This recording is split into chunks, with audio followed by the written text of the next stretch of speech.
Hello दोस्तों, आपका स्वागत है हमारे यूट्यूब चैनल स्टडी अवे 2.0 में। तो दोस्तों, आज हम लोग बात करने वाले हैं बिहार बोर्ड कक्षा 10वीं के एग्ज़ाम को लेकर। हम मोस्ट इंपॉर्टेंट सवाल साइंस का लेकर आए हैं।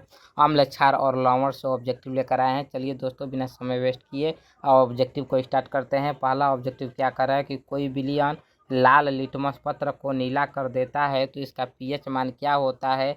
ए ऑप्शन 7 होता है, बी ऑप्शन 10 होता है, सी ऑप्शन 5 होता है, डी ऑप्शन 6 होता है। तो कोई विलयन लाल लिटमस पत्र को नीला कर देता है तो इसका पीएच मान क्या होता है। तो इसका पीएच मान क्या होता है, 10 होता है। ऑप्शन बी करेक्ट हो जाएगा, क्योंकि लाल लिटमस पत्र को नीला कर देता है क्षार, इसलिए क्षार का पीएच मान क्या होता है, 7 से अधिक। ऑप्शन बी आपका करेक्ट आंसर हो जाएगा। प्रश्न संख्या 2 नंबर, निम्न में कौन प्रबल अम्ल है। ए H2SO4, बी HCl, सी NaHNO3, डी इनमें से कोई नहीं, इनमें से सभी। यानी कि ये तो H2SO4 सल्फ्यूरिक अम्ल है, ये है प्रबल अम्ल। HCl हाइड्रोक्लोरिक अम्ल ये है, ये है। नाइट्रिक अम्ल है ये, यानी ऑप्शन डी आपका करेक्ट आंसर हो जाएगा।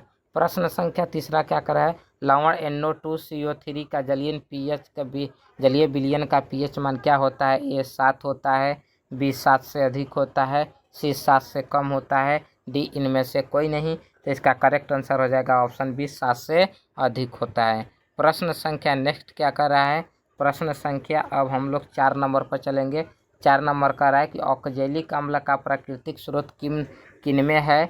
ए संतरा में है, बी टमाटर में है, सी सिरका में है, डी इमली में है। तो जो ऑक्जेलिक अम्ल पाया जाता है, आपके ऑक्जेलिक अम्ल टमाटर में पाया जाता है। ऑप्शन बी आपका करेक्ट आंसर है। प्रश्न संख्या 5, हमारा शरीर पीएच के कितने परास के बीच है। ए 6.6 से लेकर 6.8, बी 7.0 से लेकर 7.8, सी 7.1 से लेकर 3.8, डी 5.1 से लेकर 5.8। तो इसका करेक्ट आंसर हो जाएगा ऑप्शन बी, यानी 7.0 से लेकर 7.8 तक। प्रश्न संख्या 6 नंबर क्या कर रहा है, टार्टेनिक अम्ल निम्नलिखित में से किसमें पाया जाता है। टार्टेनिक अम्ल निम्नलिखित में से किसमें पाया जाता है। ए टमाटर में, बी संतरा में, सी सिरका में, डी इमली में। तो टार्टेरिक अम्ल जो पाया जाता है वह आपकी किसमें पाया जाता है, यानी संतरा में। ऑप्शन बी आपका करेक्ट आंसर हो जाएगा। प्रश्न संख्या नेक्स्ट क्या कर रहा है, प्रश्न संख्या 7 नंबर क्या कहता है, 7 नंबर, मधुमक्खी का डंक एक अम्ल छोड़ता है जिसके कारण दर्द और जलन होता है, वह कौन सा अम्ल है। यह मेथनोइक अम्ल, बी इथेनोइक अम्ल, सी साइट्रिक अम्ल, डी ऑक्जेलिक अम्ल। तो आपका करेक्ट आंसर हो जाएगा मेथनोइक अम्ल, ऑप्शन ए करेक्ट होगा। प्रश्न संख्या 8 नंबर, निम्नलिखित में किसके कारण अम्ल वर्षा होती है। यह CO2, SO2, CO, D Cl2। तो जो अम्ल वर्षा होती है, ऑप्शन बी, यानी सल्फर डाइऑक्साइड के कारण।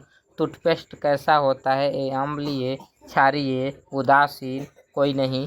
तो जो टूथपेस्ट होता है वो आपका क्षारीय होता है। ऑप्शन बी आपका करेक्ट आंसर हो जाएगा। प्रश्न संख्या 10 नंबर, अम्लीय का पीएच मान होता है। ए 7, 7 से कम, 7 से अधिक, डी कोई नहीं।